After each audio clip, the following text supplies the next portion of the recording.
बिस्मिल्लाहिर्रहमानिर्रहीम। अस्सलाम वालेकुम नाज़रीन, बिसात के फैसला कुन मरहले में 3 तरफ सरगर्मियाँ शुरू हो गई हैं। एक मरहला तो तय हो गया, मुस्लिम लीग ने हमायत कर दी और ये जो अंदाज़ा लगाया जा रहा था या क़यास आराई की जा रही थी कि शायद मुस्लिम लीग के अंदर पीपल्स पार्टी पर इत्माद के हवाले से कोई इख्तिलाफ राय मौजूद है, तो वो दूर हो गया और वो भी उस दूर होने की वजह भी है। और दूसरा ये है कि हुकूमत की इत्तेहादी जमातों ने भाव बताने भी शुरू कर दिए हैं और भाव दिखाने भी शुरू कर दिए हैं। दोनों का फ़र्क जो है वो आप समझते ही होंगे, कुछ इस पर भी मैं बात करूँगा। और तीसरा ये है कि सबसे अहम बात जो है ये कि इमरान ने आखिरी जंग लड़ने का फ़ैसला कर लिया है और इसमें वो 2 इक़दामात कर सकता है, उसकी तफसील भी आपके सामने पेश करूँगा। तो पहला हिस्सा तो ये है कि मुस्लिम लीग के इजलास में ये तहरीक अदम इत्तेमाद की हमायत का मुत्तफ़िक़ा फ़ैसला हुआ है और एक ख्याल ज़ाहिर किया जा रहा था और वो दुरुस्त था अपनी जगह पर कि मुस्लिम लीग के अंदर पीपल्स पार्टी के हवाले से बेएतबारी पाई जाती है कि पीपल्स पार्टी फिर कहीं वार ना कर दे। तो कुछ लोग ये ख्याल कर रहे थे कि शायद मुस्लिम लीग के अंदर खासा एहतजाज होगा और इख्तिलाफ राय देखने में आएगा, लेकिन उसकी सेंट्रल कमेटी का जो इजलास हुआ है उसमें इख्तिलाफ राय देखने में नहीं आया। और उसकी वजह क्या है? वजह यह है कि इस मरतबा जो हालात ने एक सिग्नल दिया है वो बड़ा क्लियर है और अब ये सबको इल्म है कि पीपल्स पार्टी और मुस्लिम लीग नून बीच दिलों के अंदर जो भी इनके ख्यालात हों, इन दोनों को पता चल गया कि हमने ये काम करना है, यानी अदम एतमाद का डोल डालना है। अगरचे इस बारे में भी एक इतला ये है कि हालात ऐसे पैदा कर दिए जाएंगे कि अदम एतमाद की तहरीक की बजाय इमरान खान को इत्तेमाद का वोट लेना पड़ जाएगा। बहरहाल मुस्लिम लीग का इजलास हो गया, मामला तय हो गया। अब ये 1-2 दिन में पीडीएम के अंदर बात होनी है, उसके बाद जरदारी और फजल रहमान की मुलाकात होनी है और इन मुलाकातों में हतमी जो चीज़ है वो सामने आ जाएगी और इस बात का इन्हिसार कि तहरीक अदम एतमाद पेश की जानी है या एतमाद का वोट लिए जाने पर मजबूर करना है, इस बात का इन्हिसार इत्तेहादी जमातों के साथ होने वाले मुज़ाकरात में जो नताइज बरामद होंगे उस पर है।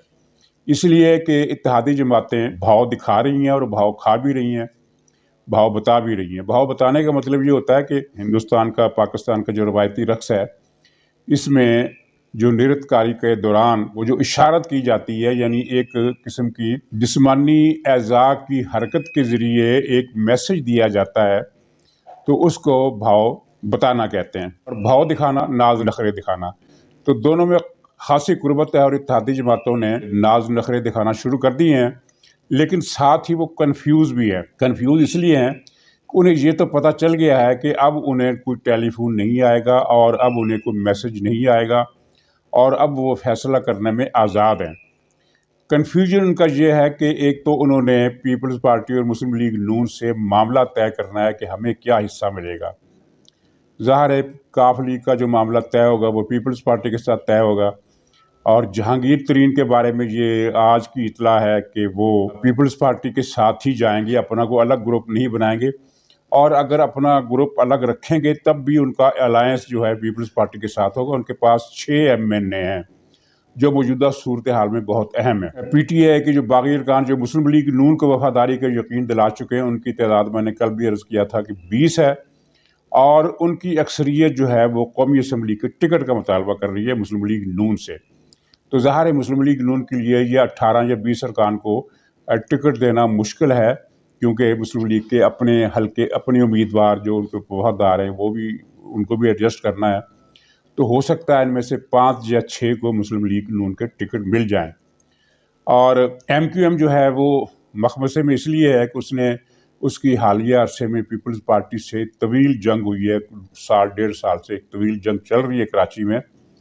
तो उस जंग की वजह से वो पीपल्स पार्टी पर एतबार करने के लिए या उसका साथ देने के लिए तैयार नहीं है, लेकिन मुस्लिम लीग नून के साथ भी उनका मामला निभना इतना आसान नहीं है। चुनाचे एक किस्म की सौदेबाजी की पोजीशन चल रही है।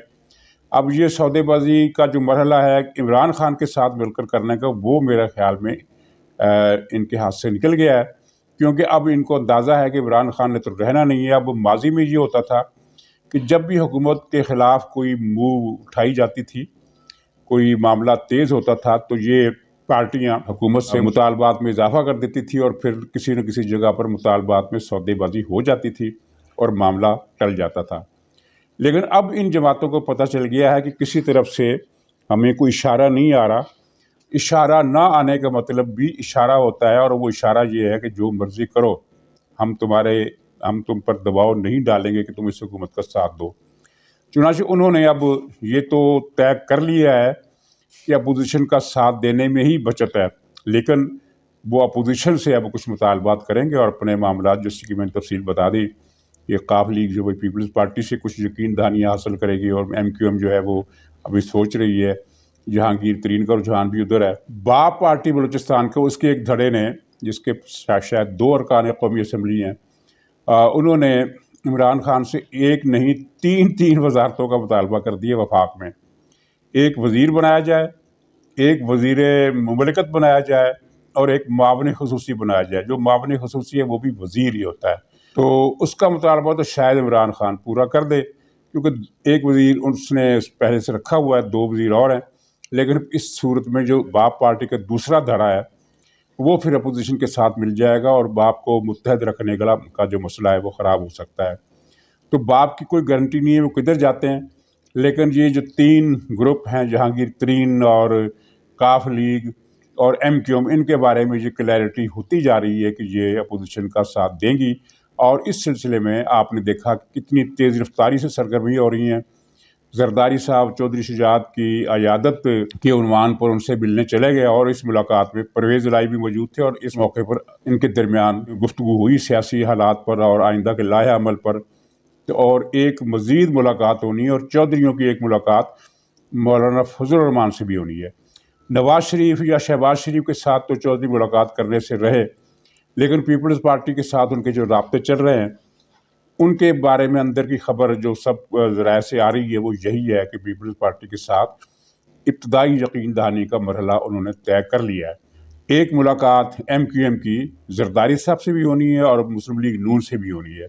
इन दोनों मुलाकातों के बाद MQM की जो स्ट्रेटजी है वो वाज़ेह हो जाएगी। MQM की पोजीशन काफ़ी कमज़ोर है कराची में अवामी सतह पर, और अगर वो पोजीशन का साथ देते हैं तो मुमकिन है कि उनकी कुछ गुडविल बन जाए, क्योंकि PTI का साथ देकर कराची के वोटरों को उन्होंने जितना खुद से दूर किया है वो उसके मुजाहरे अक्सर होते रहते हैं। हत्ता कि ज़िमनी इंतखाबात में MQM के उम्मीदवार जो हैं वो बराए नाम वोट लेने में कामयाब हुई। उसकी वजह यही है कि तहरीक इंसाफ ने कराची में करप्शन और लूट मार का जो बाजार गर्म किया है, और जिस तरह कराची के लोगों से धोखा किया, ख़ास तौर पर वो जो 1100 अरब रुपए का कराची का जो तरक्याती मनसूबा था, एक धेला भी नहीं दिया इमरान खान ने, और वो जो ग्रीन लाइन को स्टार्ट करके फिर उसको बंद कर दिया।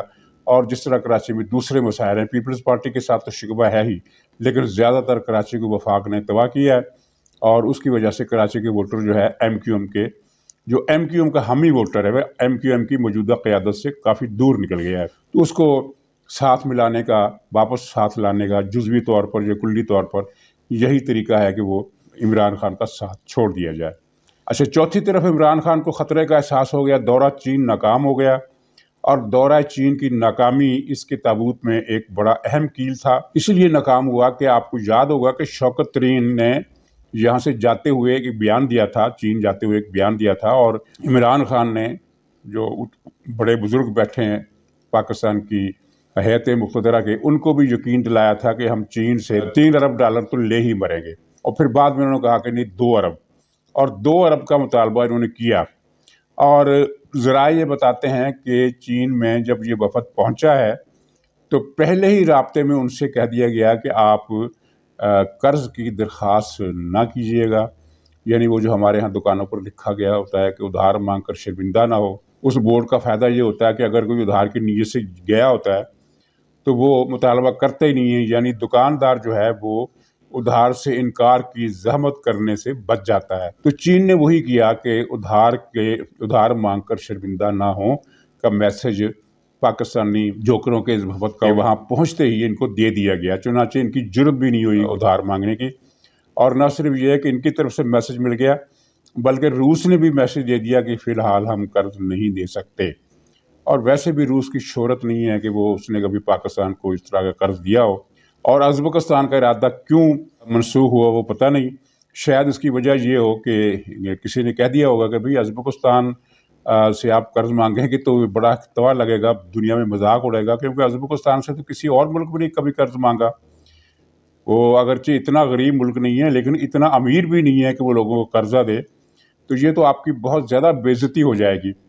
چنانچہ بے عزتی تو خیر پھر بھی ہو گئی. ایک جو 15 ارب ڈالر کا کوئی سرمایہ لانا تھا انہوں نے چین سے، اس طرف سے بھی انکار ہو گیا. وہی جاری معاہدے اور ایم او یوز سائن ہوئے ہیں، وہی چل رہے ہیں. اس کے علاوہ کوئی اضافی سرمایہ کاری چین نے کرنے سے انکار کر دیا. اور چین نے عمران خان کے جو سابق سرپرست ہیں، یہ موجودہ سرپرست ہیں، ان کو بھی یہ میسج دے دیا ہے کہ عمران خان کے ہوتے ہوئے پاکستان میں کسی سرمایہ کاری کی گنجائش نہیں ہے. سی پیک کا مسئلہ بھی ٹنگا ہوا ہے، اگرچہ اعلامیے میں یا بیانات میں جو مرضی یہ کہیں. تو عمران خان نے خطرات کو بھانپتے ہوئے کل کابینہ کا اجلاس بھی بلایا، ترجمانوں کا اجلاس بھی بلایا، اور اس اجلاس میں اس نے گائیڈ لائن دی کہ اب ہم نے کرنا کیا ہے. کرنا یہ ہے کہ ایک بیانیہ بنانا ہے، ٹی وی پر چلانا ہے، اور وزیروں کے بیانات کے ذریعے، ترجمانوں کے بیانات کے ذریعے اور سوشل میڈیا کے ذریعے چلانا ہے کہ عمران خان کو ناکام کرنے کے لیے سارے چور، ڈاکو، کرپٹ عناصر اکٹھے ہو گئے ہیں اور وہ عمران خان کو چلنے نہیں دے رہے. عمران خان میں یہ ہمت نہیں ہو رہی کہ وہ جنرل باجوہ کا نام لے، لیکن جنرل باجوہ کے بارے میں اس کے جو عزائم ہیں ان کی خبر ہر ایک فریق کو ہو گئی ہے. عمران خان کے سامنے اب دو آپشن ہیں. ایک تو یہ کہ وہ یہ کہہ کر کہ موجودہ نظام کے تحت یہ کرپٹ عناصر مجھے چلنے نہیں دے رہے، اس لیے میں اسمبلی توڑ کر عوام سے نیا مینڈیٹ لینے جا رہا ہوں، اور وہ اس رابطہ عوام کا اس نے اعلان کر دیا. اور دوسرا یہ ہے کہ وہ یہ اعلان کرے کہ ان کے پیچھے جو طاقت ہے، مجھے اس کا علم ہے، وہ طاقت جو ہے وہ مجھے نکالنا چاہتی ہے اور وہ میرے ایجنڈے کو ناکام بنانا چاہتی ہے. لہٰذا میں پاکستان کی وسیع تر مفاد میں یہ تقرری کر رہا ہوں، یعنی کسی کو برطرف کر کے کسی اور کا تقرر کرنا. اس کی نوبت تو خیر وہ ادارے والے لوگ آنے نہیں دیں گے، کیونکہ وہاں معاملہ یہ ہے کہ جنرل باجوہ کو بطور چیف وہ ڈسپلن تو اپنی جگہ ہے ہی، لیکن ڈسپلن کے علاوہ بھی فیصلہ ہوا ہے کہ یہ ہم نہیں ہونے دیں گے، اور اس کے لیے حکمت عملی بھی بن گئی ہے. تو زیادہ امکان یہ ہے کہ یہ اسمبلی توڑنے کی کوشش کرے گا اور اس کے لیے عوام میں جائے گا، اور اس نے عوامی جلسوں کا اعلان کر دیا ہے. آپ کے سامنے یہ حقیقت آپ کے پیش نظر ہے کہ عمران خان کے جلسے جو ہوتے ہیں وہ کس طرح سرکاری بندوبست کے ذریعے کیے جاتے ہیں. سرکاری محکموں کے ملازموں، بالخصوص تعلیمی اداروں کے ٹیچروں اور بچوں کو جبری طور پر اس کے جلسوں میں لایا جاتا ہے. اور یہ میاں والی میں بھی جو آخری جلسہ اس کا ہوا تھا کچھ مہینے پہلے، اس میں بھی یہی صورتحال تھی کہ زبردستی کی حاضری کر کے سرکاری ملازموں اور اسکولوں کے لڑکوں کو اور دور دور کے علاقوں سے لانے کے باوجود جو اسٹیڈیم تھا، جو جلسہ گاہ تھی، وہ اس جلسہ گاہ اس حاضری کا چوتھا حصہ بھی نہیں تھی جو عمران خان نے الیکشن سے پہلے جلسہ کیا تھا. تو یہ زبردستی کی حاضری کر کے ٹی وی چینلز پر یہ بتانے کی کوشش کی جائے گی کہ جلسہ میں بہت لوگ تھے، لیکن یہ اس کی رابطہ عوام مہم جو ہے اس کے لیے نقصان دہ ثابت ہوگی اور فائر بیک کرے گی. اور اگر اس نے رابطہ عوام مہم کا فیصلہ کیا تو صرف اکیلا نہ کرے، اپنے وزیروں سے بھی کہے کہ وہ بھی جگہ جگہ جلسے کرے. 450 ارب روپے کے مزید ٹیکس اس نے لگانے کا منصوبہ بنا لیا ہے، اور جون میں، یعنی اس کا خیال ہے کہ میں سروائیو کر جاؤں گا، تو جون میں 450 ارب روپے کے مزید ٹیکس جو اب تک لگ چکے ہیں ان کے علاوہ اس طرح کا اس کا لوٹ مار کا منصوبہ. اور لوٹ مار کے حوالے سے مجھے یاد آیا کہ یہ نہ صرف یہ ہے کہ مہا کرپٹ ہے، بلکہ یہ کرپشن کا محافظ بھی ہے، کرپشن کا سیکورٹی گارڈ بھی ہے. وہ کس طرح؟ اس نے وزیروں سے کہہ رکھا ہے کہ جتنی مرضی کرپشن کرو، لوٹ مار کرو، اگر معاملہ اچھلا تو میں ایک بیان دے دوں گا کہ میں اس معاملے کی خود تحقیقات کروں گا. یعنی اپنے ووٹرز کو یہ بتانا کہ دیکھو میں تحقیقات کر رہا ہوں، میں تو چھوڑنے والا نہیں ہوں، میں تو ایماندار ہوں، اس وزیر کی خیر نہیں اگر اس نے کرپشن کی ہے. لیکن لوگوں کو تو، عوام کو تو پتہ ہے کہ میں خود تحقیقات کروں گا کا مطلب یہ ہے کہ اس وزیر کا کوئی بال بیکا نہیں کر سکتا، اور اس نے یہی کیا ہے. جس بھی اس کے وزیر، مشیر، صوبائی ایم این اے، ایم پی، جس نے بھی کرپشن کیا ہے، اس نے یہ بیان دے کر اور یہ آرڈر جاری کر کے کہ اس کی تحقیقات میں خود کروں گا، وہ معاملہ دبا دیا، اور کسی کے خلاف آج تک کوئی کارروائی نہیں ہوئی. صرف اگر کوئی کارروائی ہوئی ہے تو وہ یہ ہے کہ محکمے بدل گئے ہیں، ادھر سے ادھر کر دیا، ادھر سے ادھر کر دیا. تو یعنی کرپشن یہ خود مہا کرپٹ بھی ہے اور کرپشن کا محافظ بھی ہے، اس کا گارڈ بھی ہے. تو بہرحال اس کی کاریگری کے دن تمام ہوئے. اب ہر روز، جیسا کہ میں نے کل عرض کیا تھا کہ ہر روز خبر آئے گی، تو ہر روز خبریں آ رہی ہیں. الیکشن کمیشن نے پختونخوا کے ایک گنڈے کے بھائی کو نااہل قرار دیا ہے. تو اس خبر کو میں فی الحال اتنی اہمیت نہیں دے رہا، اس لیے کہ سننے میں آ رہا ہے کہ وہ اوپر کسی جگہ پر جا کر یہ فیصلہ الیکشن کمیشن کا کالعدم ہو جائے گا. اوپر ظاہر ہے عمران خان کے لوگ تو بیٹھے ہیں، اور ہو سکتا ہے، یہ میں نہیں کہہ رہا کہ ضرور ہوگا، لیکن اس کا امکان ظاہر کیا جا رہا ہے.